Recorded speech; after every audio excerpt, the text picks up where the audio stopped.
Hello everyone, my name is Noni Ford. I am the program manager at the Georgetown Lombardi Arts and Humanities program. I am here with Sara Bardin for our celebration of her Healing Through Hues exhibition that just opened up in the Georgetown Lombardi Comprehensive Cancer Center Adult Clinic. Sara began her artistic journey in 2009 as a way to escape daily stresses. Initially focused on family portraits, her inspiration blossomed during a visit to the U.S. Botanic Garden, where she discovered a passion for painting flowers. Captivated by their beauty, color, and texture, Sara seeks to evoke deep emotions through her botanical art, using vibrant hues and expressive techniques to convey the unique essence of each bloom. Thank you for being here today. Thank you for having me. So happy to have you. So we're gonna have a quick chit chat with Sara to talk more about her artistic process and get to know her more, followed by a 10-minute Q&A. If you are joining us online, hello, we are so happy to have you. If you have any questions, please put them in the chat and we will answer them at our Q&A. And let's get started. Okay, so question number 1. Your exhibition is titled Healing Through Hues. How do you perceive the relationship between color and healing in your artwork? Thank you, and thank you for being here tonight. As you mentioned in the beginning, I started painting because I was just stressed out. And so it was a way for me to get away from that and literally lose myself for hours just painting. And so on that visit to the botanical gardens, I just started seeing these flowers with beautiful colors and decided that I wanted to capture that. And anytime I paint a flower, you can see it's a little bit more vibrant than what you really see in real life. But that's because color moves me that way. And I know there's chromotherapy where greens are supposed to relax you, yellows are supposed to work on your mood, and reds energize you. I really feel that when you paint something that moves somebody and it has all this vibrant color, that it affects you, because I know it affects me. So I had somebody email me, I think a day after this exhibition went up, and she just, it was so beautiful what she wrote, but it just moved her. And the color just makes people feel better in general. So yeah. I agree. And the colors, hopefully if you're joining us online, you were able to view our video walking through the exhibition. And here in person, we can all agree that the colors are just so captivating and so beautiful and really add life to this space. So thank you, I totally agree. So like you said, you began painting as a way to relieve your daily stress. How do you think this therapeutic endeavor turned into you being a professional artist? Well, it really wasn't meant to be that. I really only did it to so it was therapeutic for me. But I started, entering contests, and there'd be these online contests, and I would win something. And then I was like, well, you know what, maybe let me start putting it up on social media. And so I started putting it up on social media, and people would contact me and say, I would like that painting. And so I was like, okay. And it was tough because these pieces were a part of me, and I really didn't want to give them up. But I would just have this talk with myself and say, you know what, you can just paint another one, or you could do a better version of that later on. And so it was very hard in the beginning to give them up, but I started giving them up, and I started entering into exhibitions and would sell from an exhibition, and I was like, hey, maybe this is a thing. But in reality, it wasn't supposed to be this. But now I know that once I retire from my 9 to 5, that this will be my profession. Oh, how exciting. That's awesome. Thank you. So, I'm not sure if everyone is aware of this, but you're considered a self-taught artist, right? For the most part, yes. For the most part. So how did you develop techniques to make such incredible works, and what challenges did you experience along the way? I've had challenges, but I work in acrylic because I can't tolerate oils and the chemicals associated with them. So when I started, of course, back then acrylics were not easily manipulable. So it would be chunking in colors, and so I entered a piece into an exhibition that Glenn Kessler was jurying, and he started talking to me about, hey, I have this class, you might want to consider stopping by. So I did, and almost everybody in the class was using oil or chalk or something like that. I was the only acrylic artist, and I just wanted to be able to blend like the people that are using pastels and the people that are using oils. So he taught me a lot about color. So I went back and started finding like matte medium or retarders that would keep the acrylics open longer. And through trial and error, I basically found a way to start being able to make it blend and to make it more believable. And the thing is that oil artists can use brushes to blend those colors to make them seem seamless. And I just had a hard time with acrylic, so I just started using my finger. So anytime you see me paint, I'll have all of my fingers covered in paint, and then at the end, like when we were younger, you remember when we used to peel glue off? I get to do that, so it's very satisfying. But it's been a process, and every new painting, I'm literally teaching myself something new. No one of these paintings was done the same way. Okay.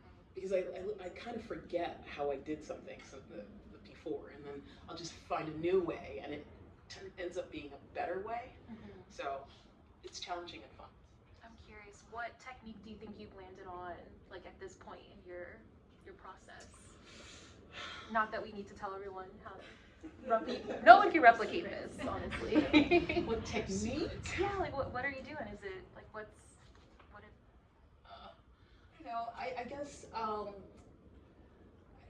I guess it's the use of color and the blending of that color and the layering of that color to make things that are more realistic.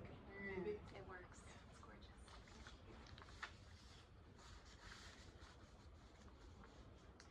So, these paintings are all so beautiful and so vibrant and have so many details.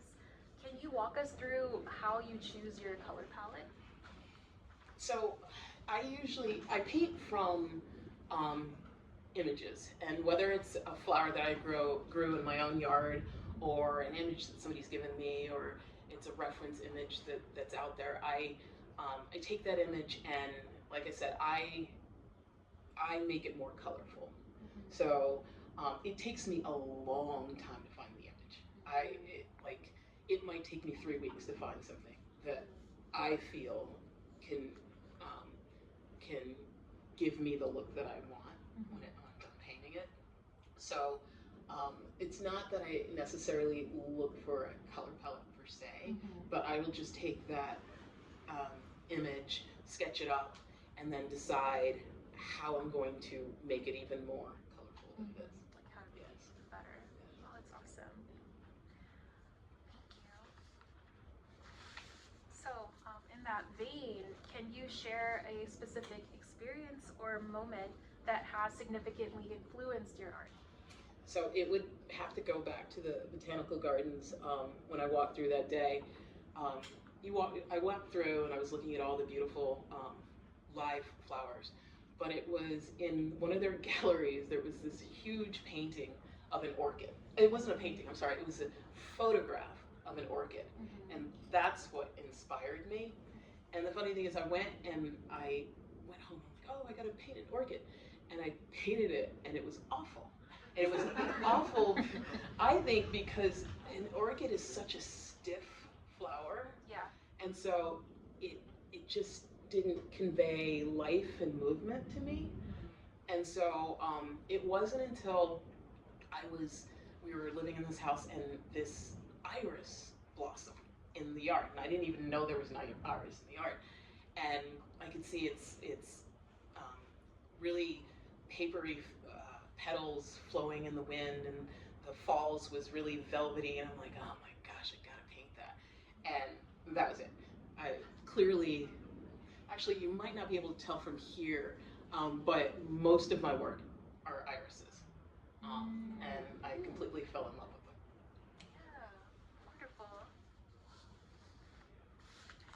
So, how does your personal background or your experiences influence the themes and styles of your art? I would have to say the personal background are my daughters. They, throughout this whole time, I'll say, hey, this is what I'm getting ready to paint. What do you think? And they'll be like, oh, yeah, that's really nice. Or maybe this, or maybe that. I constantly, while I'm painting at every step, hey, can you come look at this? What do you think?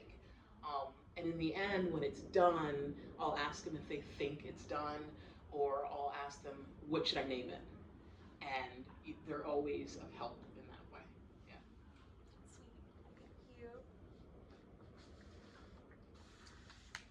So, as someone who started painting as an adult, what advice would you give to other people in your position who want to get started? Keep doing it. I have people come to me all the time and say, hey, I really love your work. I've just started painting, but I really don't think I'm any good. And what I tell every one of them, keep doing it. Keep painting. If you finish a painting and you don't like it, either paint something else or repaint it, but keep going. The difference in my work from, I don't know, 2009 to 2015 is huge. And then the jump from 2015 to even 2025 today is even bigger. And it's because the more you work at it, the better you get, always. You don't get worse, you get better. And then you'll find that thing that inspires you to be better. And so I always tell them, keep going. That's such great advice. Well, thank you very much. Those are the Welcome. questions I have. And now we are going to open up questions to the audience. So if you would like to ask a question, please feel free. Yes. So, the most recent paintings I've seen of yours are carp. Can you tell us more about the transition from irises to carp? Yes. So there was a painting I did a long time ago that was the same subject matter, and I loved it. And I tried again like 10 years later, and I didn't love it. And so I just, there's something about koi carp that has always been of interest to me, and they're actually a symbol of resilience. And so when I found the subject matter again, I was like, I really want to do this. And so this is the first one I did of the two. And then I just, after I was done with it, I really loved it, but I wanted to do something else. So then I did the one that's out front, and you can tell they're very different. But that's part of what I'm saying, is that I do something, and then I find a new technique, or I try something different. So, you know, it always changes, but the point of it is that it symbolizes resilience. And in that vein, I'm curious, so where are these like carps, koi fish? Are they from somewhere specific, or like where did you find the inspiration for this image? This one, I have a woman that I work with who takes photos and gives them to me to paint, and so that she did a whole series, but this one just really struck me, and so that's where this one comes from. Oh, thank you. Does anyone have any other questions? I think Jody, is that Jody first? You said you started painting, if I understood correctly, in 2009. Were you an artistic child, or was your So I should clarify. I started when I was a kid. I was artistic, and this is my brother here. He could probably recall when we were kids. We used to do that picture of the boat, you know, that everybody did with the sun sign in the corner and the water, and I would do it over and over and over again. But then in high school, I would take art classes and you know, draw there as well. In college, I majored in interior design, so I had to take some art classes, but you know, never really trained fully in it. And then, so that was 2009, that's like 15 years after I graduated college. So during that whole time, I wasn't doing any art. And so that's why I started my journey in 2009. Who's next? How about you, the glasses? Yeah. Since 2009, well, what was your first style that you played around with, and how has it progressed? I was thinking kind of a la, you know how Picasso went from kind of realistic and then he just kind of went through stages and stuff. Did you have a similar, well not similar, but did you have a progression? I was always in realism, but it was varying degrees of realism, if you catch my drift. I did try at one point to be a lot looser and more painterly, but every single time I tried, I always have to go back in and do the detail. I'm obsessed with detail. So while so I would just say I've always been in realism, with a dabbling of trying to do other things. Right. Yeah. Cool. Yeah. Chris, did you still want to go? Sure. Two questions. How long typically does it take you to make a painting? And then I'd also like you to talk about light in your painting. Yeah, Because love to do you that. do an amazing job with light. I'm glad you brought that up. Stole my question. In the beginning, or I should just point that one out. That one probably took me 75 hours, That's not right? bad. But then this one probably only took me 25 hours. I'm a lot faster now than I used to be. And it's partially because I think back then I would just paint sections at a time and do all the detail I wanted to in that section and move on. And I realized that that's not a good way to do it. If you chunk in all the color and then go section by section, it makes it easier to go faster, because that way you're constantly going back to a place to make it match, and yeah, so it's harder. And then about light is another thing that I think is so important to create the depth. And so I think almost every one of these has some kind of light source. There's one in the front room that's a print that's the yellow irises, which is the real life one is that size. It was the first time that I went with light coming from the back shining through the petals, and I have to say that by far is my most successful painting. I have people asking for prints of that one all the time, and I haven't been able to recreate it yet, but I really want to go back to that. That's gorgeous. Okay. Yes. You also have a wonderful command of movement in your work with the flowers and the fish, and it just makes for a really lovely way that your eye moves around the canvas. You could speak to that piece. To be honest, don't know how to do it. Seriously, I don't know.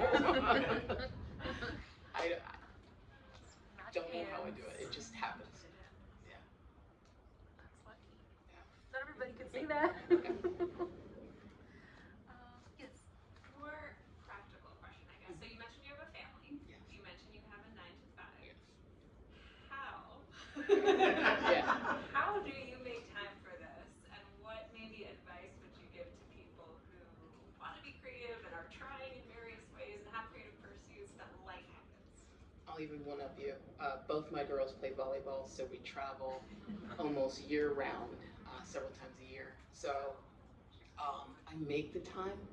Like when we're not traveling, I'll have a Saturday and I'll try to get up around 10 and paint until 6, but literally that time period in my mind is like 2 hours. But it just goes so fast. I put music on and I'm just painting, and my physical therapist hates me because it's not good to do that, but it's what I need therapeutically, but also it's the only time I have. But I'll be an empty nester in about 3 months, and that's going to create a whole lot more time. And so what I would say to other people is that you can make the time. It is difficult, but you can find the time because it's well worth it. It's good for your mental health, physical health, kind of. It's good for you. Yeah, so I work here in the clinic as a musician, and so I get to see people come in, and I guess I was, really focused on the healing part that you mentioned too, and the different elements. I mean, for sure, people really connect to your paintings while they're spending their time here. And then I was thinking about, when I look at them, I see a lot of air and a lot of water, and the picture with the stones is really different because it's got this groundedness, which also some of our people really need. They're being buffeted around by dealing with being, having cancer and everything, and then there's this grounded quality that's really valuable. And I just wondered if you could talk about that painting a little, since it's different from your others. Yeah, it is different. That one, I had this fascination at the time with stones, rocks, and the colors that you see in them that clearly aren't that vibrant, but those colors were all in the rock. And so I just wanted to play with that. I had a series, I think 2 other ones, with stones and water. But that is one of my favorite ones. I don't have much more than that. I had just a fascination with it. Yeah, love it. Very hyper realistic. Brother, do you have a question, or was the question taken? Do you have another one? Well, yeah, the one about light I thought was really interesting because I was not artistic at all, and still am not. As far as you know, that's what you say. I think people No, think he's that. like, I know. Yeah. But as an engineer, light is really complex and really interesting and hard to understand. So that's why I was piggybacking off of that. But I'll pivot to the question. I was fascinated when you said that your advice is, when you try it, keep trying, keep at it. I have examples. I'll use golf as an example where I'm terrible, and the inspiration to keep trying is not there. But how much do you find it internally driven, just that passion that keeps coming and keeps allowing you to keep trying, versus external, the beauty of the world and trying to get to a place that you want to be at and all of those things? What are the components of being able to do that for so long? Because most of us, I try something and it's like, I suck at this, and then I don't do it anymore. I think you're absolutely right. There has to be some desire and passion as well, because there are literally days where I'm like, I should paint today, and I'm like, don't feel like it. But I know in my heart of hearts and in my mind that if I do it, I'm going to be happy. Like, it's like exercise, you know you should go, but you're like, oh, I don't feel like it. But when you do go, you're like, I'm so glad I did that. And so I think you do have to have a passion, a push, a desire to do it. But I think in most of these cases, the people do have that. It's just that they don't think they're good enough. And I think that they're wrong. that as long as they keep trying, it will get there. Cool. Yeah. So you talk about healing. Is it you using painting for the healing in terms of just the stress reliever, or is it also as you see your progression, either physically or what have you? Is that part of the process as well? I think it's both. Like, I can't tell you, like, when I'm finished a painting and I'm staring at it, and I literally go, oh my gosh, I did that. Like, to this day, I sometimes cannot believe that I did one of these. And that makes me feel so good. Like, the high that gives me lasts like a month, I would say. And then the fact that people come and see it and feel the energy that's coming from it, I guess, and the way it makes them feel, I just feel is healing. There was a painting in the front of the, in front when you first walk in that sold, that the lady wanted the painting before. She just wanted it straight away. And when she came to get it, she was just so happy. She's like, I cannot wait to get this on my wall. Life has been really difficult for me over the last couple months, and I cannot tell you that this makes me feel so good. And the moment she got home, she hung it, and she sent me a picture, and she was so excited, and like when she got the painting, she hugged me. Like it makes people feel good, and I love that. That makes me feel good, you know.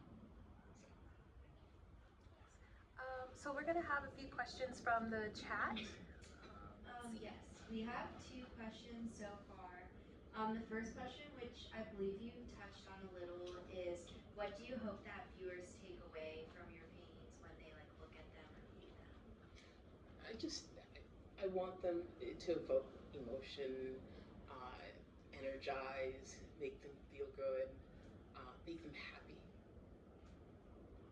And then the second question so far is, I think, talking a little bit more about your artistic process. So after you like block out the shape of a flower, do you paint it petal by petal, or how do you kind of go about from a blank canvas to finished product?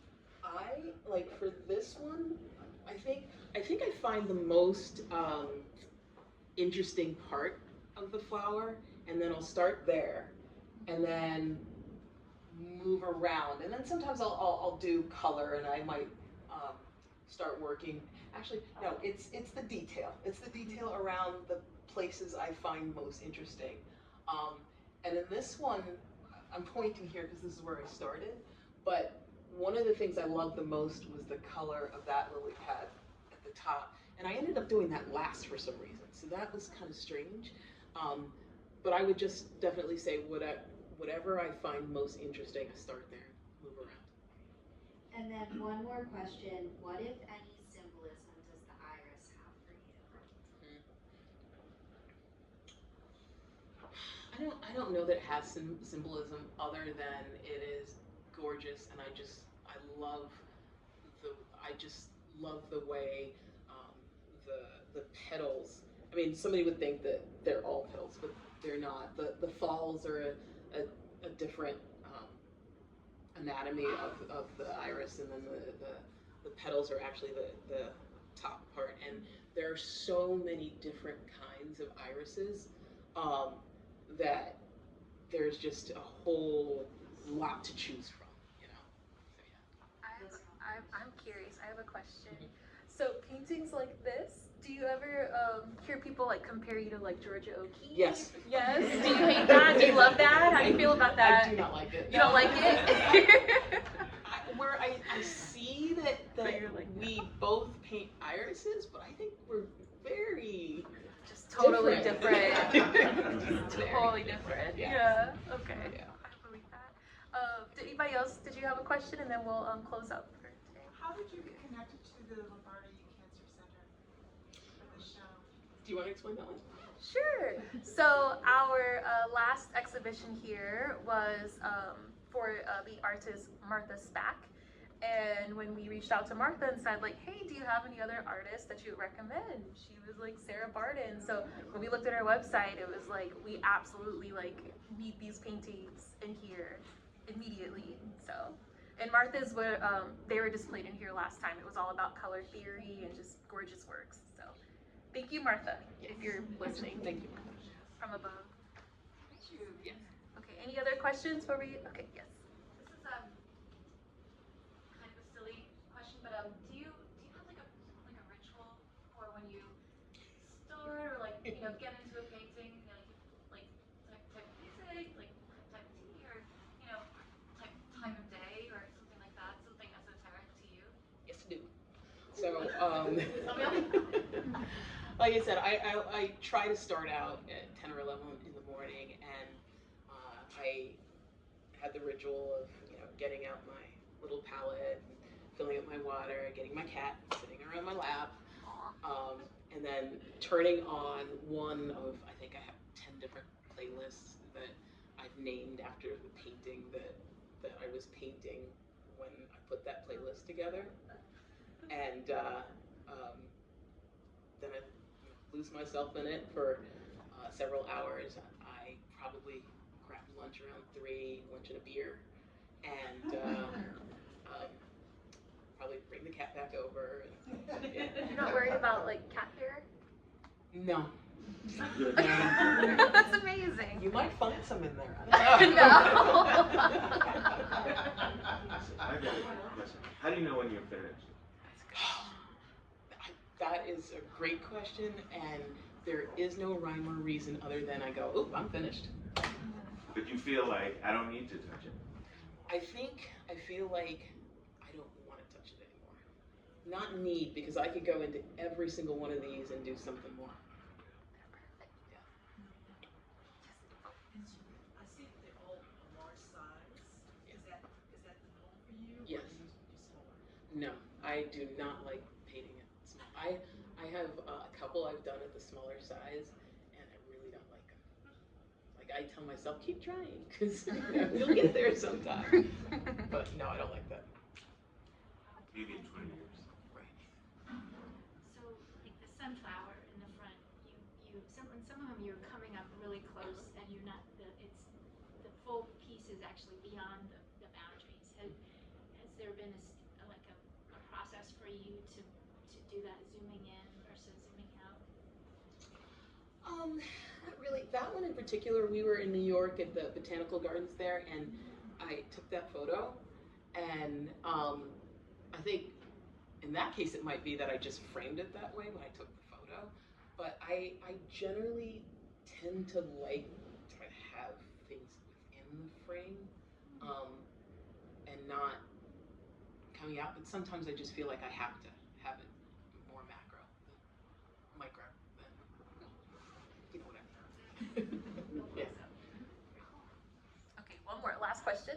Yes. A two-part question. It might have been asked before, because I came in late, I'm sorry. So how do you pick your subject matter? Is it mostly nature? And then how do you link the healing part through color? That's your title, the exhibition, Hue and Healing. I don't know whether you talked about it. Oh yeah, I have, but I'll be brief with it. Yes, it's all nature. I love nature. I started painting after a visit to the Botanical Gardens, but the whole color comes in from making whatever it is more vibrant than it actually is in nature, and I just feel that color heals me. I started painting because it was stressful, because of my stressful lifestyle, and I just feel like color and the actual act of painting makes me feel better and more energized and betters my, yeah. Well, thank you everybody. Thank you, Sarah. Thank you for having me. So thank you for those joining online and for us here. Continue to enjoy refreshments. I'm not sure if you'll be sticking around, but I'll be you know, okay if for a so, while, yeah. maybe you can have a a few follow-up questions, and thank you everybody for being here and celebrating our opening. So thank you. Thank you.